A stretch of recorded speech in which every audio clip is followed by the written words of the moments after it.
Hey guys, welcome and ting and ting and ting. And we continue in the series of Who is Romania? And this one is called Queen Mary of Romania. Now, I am working on the audio of this, right? I went out and I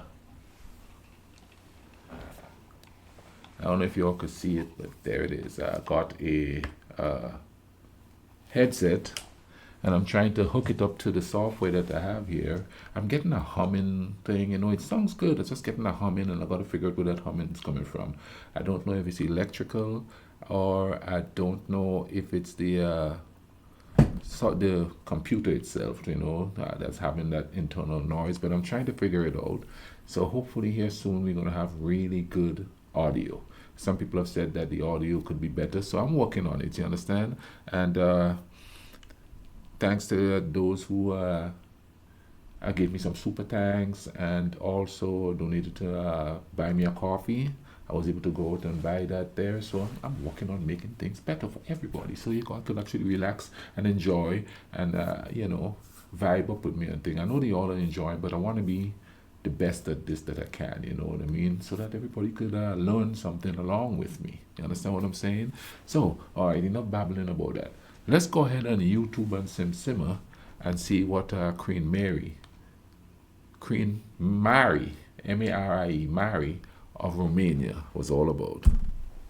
If today we think we need more female leaders, imagine what it felt like to be a woman over 100 years ago. You had to be exceptional or exceptionally lucky to make your mark. Cue a British princess who became a Romanian queen and made her name during World War One. Welcome to Who is Romania and Queen Marie, an outstanding monarch who adored her adopted country.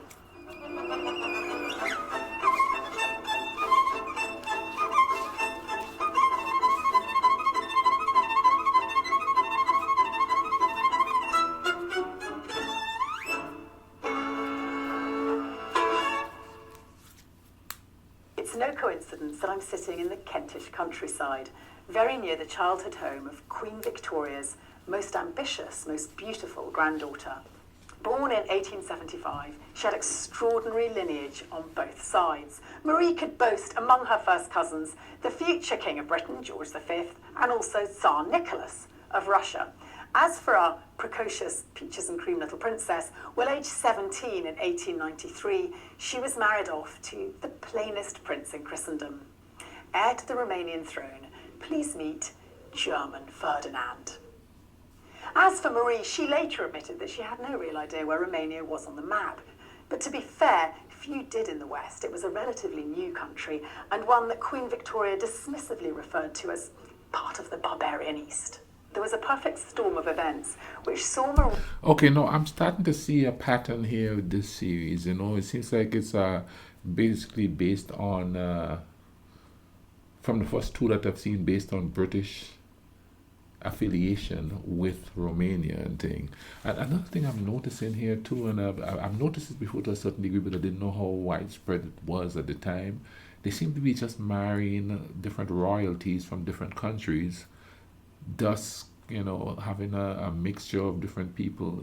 That could cause more confusion than actual peace, as far as I'm concerned, to a certain degree, depending on how the person who marry into that country treats the people. You know what I mean? Does she treat the people like the native people there, or does she treat the people according to where she had come from, or he had come from? You understand? No, I don't know much about Queen Marie. We're learning about it here, but this is the way it seems. And it's funny because it's Romania, but I heard them mention, and even with Britain, they mention a Russian, a German, of course the British person, and a Romanian person, all in a couple of sentences. These royalties all were marrying each other from different countries and stuff. I guess they served a purpose because I guess it's all a diplomatic thing or something like that. But then, what about the people who are living in those countries and have to put up with somebody from the outside coming in to rule them? Maybe that's why a lot of people became so nationalistic after a while.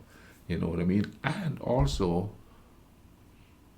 that shows how much other countries were involved in that part of the world's politics and ruling and everything like that. Thus, they sort of spun the narrative as to how those people are, depending on how to help us see how they want us to see them. You understand what I'm saying? This is the reason why, in doing these videos, I want to show the actual people. I want to show like the citizens of that country, what they think. That's why I'm always saying, comment in the comment section and tell me what you think. Tell me what's going on with you. You know what I mean? Because I could sit here and listen to this person tell the story, that person tell the other story. They're going to tell it from their own cultural perspective. They're going to tell it from their own historical perspective. They're going to tell it from their own psychological perspective. And if you don't listen to the people themselves, you're not going to get the true understanding of who they are, what the culture is. You understand what I'm saying? And I could attest to that coming from a different country and migrating to America. Nobody knew nothing about my culture.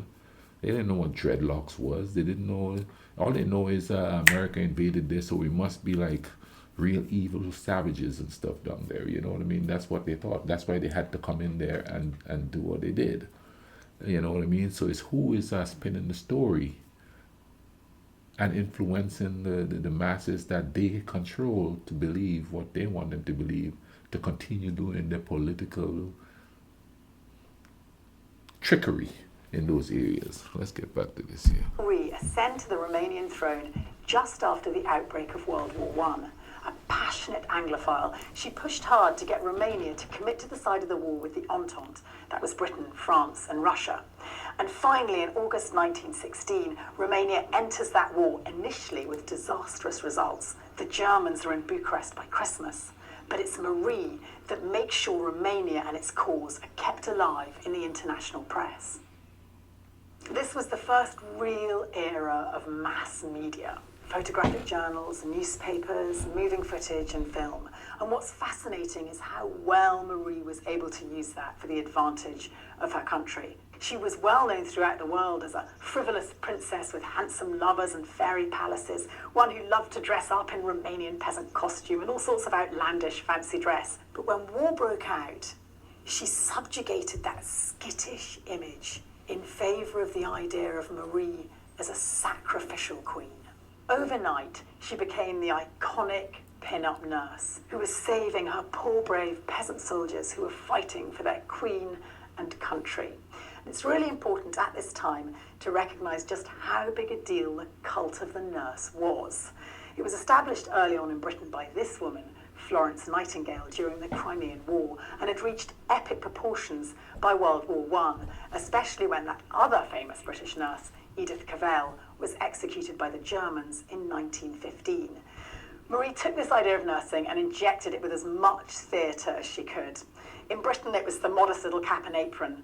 Not so Marie. She went full Eastern Orthodox, head-to-toe whites, a standout, powerful image. It became her sort of hallmark. She was obsessed with making sure this Madonna-style nursing queen was then captured by all the visiting press. Foreign journalists, foreign cinematographers, they were taken to see Marie as she tended to her soldiers. Now bear in mind that at the time, typhus was ripping through the eastern front. So many of these soldiers were highly infectious. And she was actually advised, look, wear gloves. And she was like, oh, no, good heavens, I'd expect them to kiss Indian rubber. No, she understood that the imaging was all the more potent because of the danger that was involved. Here was a saintly queen putting herself on the line to save her Latin-blooded soldiers. Marie really knew what she was doing. The idea of the peasant as the sort of purest distillation of the nation was incredibly popular at the time. People actually believed that peasants made better soldiers. And Marie takes the idea of Romania as the ultimate peasant land and really pushes it when the country finally commits to war in 1916. And in fact publishes a book called My Country, and it's full of mesmerising rustic photographs, lots taken by her own fair royal hand. And it gets a lot of press in Britain. It's even serialised in the Times. And in it she writes of Romania's soul, its atmosphere, of its peasants and soldiers, of things that made me love this country, that made my heart beat with its heart. And alongside these poetic words, you have extraordinary images of Romanians head to toe in sheepskins. Of course, this was happening during the Great War, and it was a war that was all about propaganda. People needed to believe they'd back the right and just cause. And Marie knew how to convince them. She was the master of propaganda. On the one hand, she convinced people she was the queen of a small country, and on the other hand, she was quite quick to remind the British king, "Have I not English blood in my veins?" The press simply couldn't get enough of her, and in fact, by the middle of 1918, the New York Times had decided that she was one of the conflict's vivid and unforgettable personalities. A year later, and there she is again, Queen Marie, one of the very few high-profile women at the Paris Peace Conference. And she's installed in true regal style at the Ritz and claims she's arrived to give Romania a face. And to be fair, the press do swarm over her, and she joshes with everyone, all sorts of politicians. What should I wear to meet the American president? A pink chemise?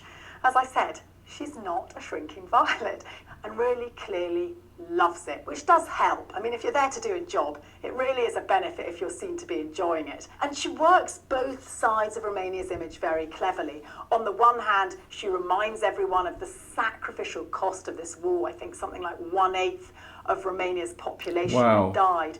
And on the other, of course, she can dazzle as a royal and remind everyone of that splendidness of little Romania, no matter that, in fact, it was about to double in size and become the 5th biggest country in Europe.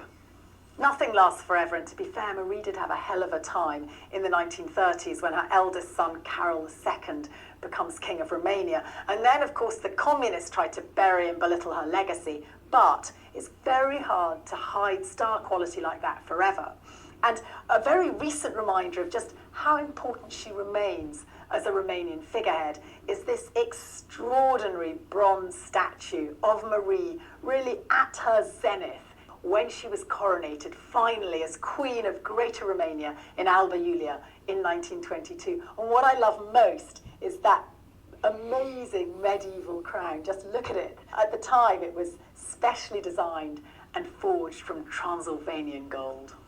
What's particularly significant, though, about this statue, which is commemorating the 100th anniversary of the end of World War I and the inception of Greater Romania, is that, in fact, it's not installed in Romania, but it's right here in the county of Marie's birth, Kent, in the town of Ashford. Here standeth Marie, reigning supreme over a part of England. And what it does is it reminds us of just how important Marie was to the imaging of her country overseas. And I can assure you that given Marie's sizable ego, she would have absolutely loved this. All right, now that was quite interesting. Okay, now I don't know much about this Queen Marie. Please comment down in the comment section. What did you guys learn about her in school and stuff like that? What was her image like there for you, for the people growing up at the time, you know? And there had to be stories told and older folks saying things about her and all of that. So, you know, comment down below. Learn a brother something.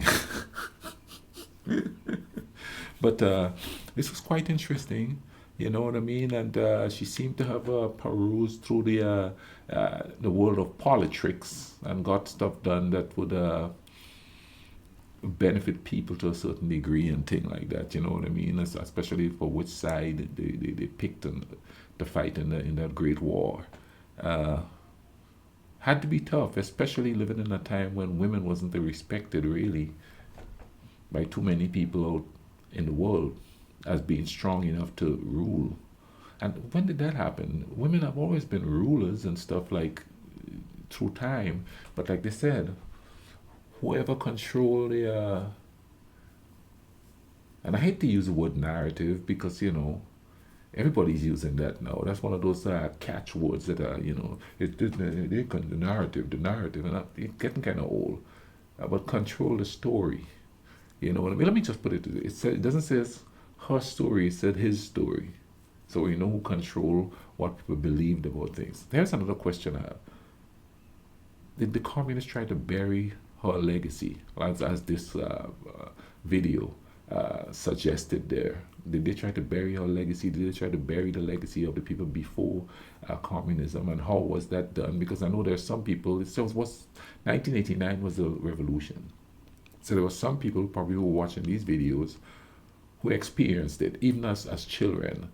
You know what I mean? You may know something about it. But anyway, man, I'll leave a link in the description to this video. You all could check it out and things. It's a nice little series so far. I'm quite excited to watch it. I'll also leave links to other videos that I've reacted to about Romania.